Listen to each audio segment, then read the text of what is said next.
These are my 5 predictions for the world for the next 5, 10, 20 years. The first thing that's going to happen in the Western world is decline of democracy and freedom. Second thing is economic collapse. As people have less and less right to speak up, they feel less invested in the system, they're less willing to work. Therefore, you have economic collapse. People don't believe in the system anymore. Okay? The system is in crisis. This will lead to immigration. The government is like, you know what, if the people don't want to work, screw them, let's bring in immigrants. But the people are not going to sit back and take it, right? This leads to civil war. And the government is like, you know what? If we continue to let them fight, eventually they're going to come after us. So what we'll do is send them off to like these stupid, pointless wars overseas. So now you have stupid wars. Stupid foreign wars. Now, one of the crazy thing is, one of the things I think about when I listen to what he's saying is, the fact of the matter is, he's prophesying, right? And one of the things when you think about it from a biblical perspective, when those who prophesied in the Bible, they had to be 100% right. It would be interesting to see what happens in the future in regards to the 5 things he mentioned. But just think about it like this, right? They say that in order to predict what's going to happen in the future, all you have to do is look back in the past. And a lot of people don't really spend the time thinking about what's happened in the past, because what often happens is what happened in the past repeats itself in the future. Why? Because a lot of people, they say, don't learn from their previous mistakes. So when you think about all of this situation, I don't disagree that some of the stuff he's mentioning is going to happen. Why? Because life is cyclical on so many different levels. If you are in a country or you are living in a particular place where certain things are happening or certain things are going on, well, what do you expect to happen in those particular situations? Well, obviously, the same things which have happened previously, especially if you're not learning from the lesson. Now, immigration is one of those things which has been happening for millennia, and it will continue to happen. People will continue to move around and will continue to look for the best opportunities possible for their friends and their family, etc. So this is why immigration always continues to happen. Now, when you think about wars, like, yes, there's been so many wars in the past and there'll continue to be wars in the future. Why? Because when people that are in power who think a certain way, that is going to continue to produce wars that happen. It's just a factor of life, whether we like war or we don't. When certain people are in power, we know it's like, and if you think about this just on a macro level, on a small level, and then we can, on a micro level, sorry, then you broadcast it out to a macro level, on a big level. People that are over countries who go to war, we all know people like this just on a smaller level. People that, you know, we've all had those sorts of friends who always just want to get into some sort of trouble. Peace feels uncomfortable to them. So when you are in a peaceful situation, in a peaceful environment, one little thing can set off something crazy.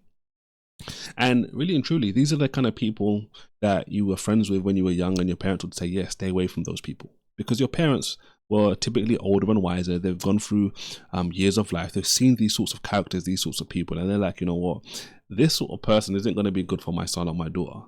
So they encourage us, stay away from these individuals. But how often do we listen? Well, sometimes we listen, sometimes we didn't listen. But as time went on, my dad used to say one thing, right, which was so powerful. He always used to be like, look, okay, cool. Get a piece of paper, get a pen, and write down all the friends you have on a sheet of paper.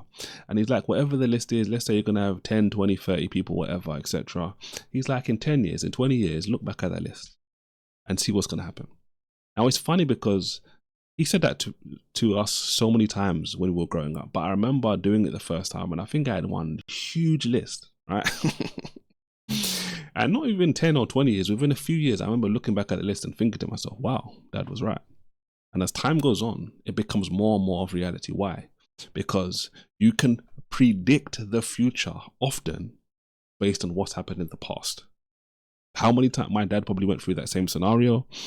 His dad probably went through that same scenario before him. This is how you can use ancient wisdom. This is why I always go back to following what the Bible says in order to succeed in the future, because it's wisdom, ancient wisdom from the past, which helped those people then, can help you now, and it will be able to help your generations which come in the future after you.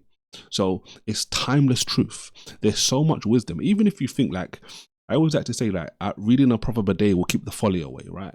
So many people today, so many situations they find themselves in life could be avoided, could be so much better if they decided to follow the God of wisdom and follow the wisdom which is found in his word. If you were to decide today to read a proverb a day and dedicate yourself to applying just one thing every single day from the proverb that you read, it will transform your life.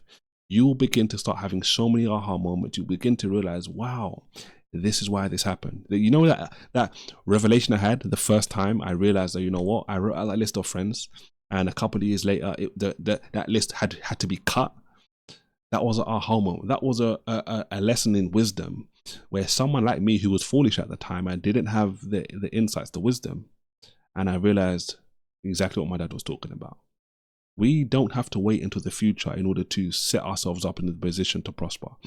We can actually continue to make wise decisions today. I like to call it planting wise seeds, because when we plant wise seeds today, the more wise seeds we plant today, the more wise fruit we are going to reap in the future tomorrow and the tomorrow after that. And sometimes we're going to plant so many wise seeds today, so many today and then tomorrow, etc. It's going to produce way beyond where we are, and it's going to produce for our children and our children's children. So when I think about what he's saying in this video, so many people are gassed with what he's been saying, because they're like, wow, so much of the stuff he's saying is making sense. Like, yes, that is the case, but it's because wise people look to the past and they use the past in order to prepare themselves to prosper in the future. When I think about those sorts of like frameworks and understandings, it only makes so much sense to me to follow the Ancient of Days, the one who's been here from the very beginning, the one who was here before the beginning. Because surely if you want to go back in the past to learn from the future, you want to get the best advice from the person who was here before this all started. Surely he knows what's going to happen way into the future, because he's seen it already. This is one of the reasons, just on a logical level, it makes so much sense to follow God, because there's so much predictive stuff in the Bible about what's going to happen in the future. And the reason why God can do that is because he knows what's going to happen in the future. So guys, don't forget to look at videos like this and just remember, the past has so many answers to your future. Stop getting caught in the present. Stop focusing on just in the future, and realize that there's so much stuff that's happened already which can help you prosper and succeed today, and even more so in the future. Don't forget to like it, subscribe, and I'll see you on the next video. God bless.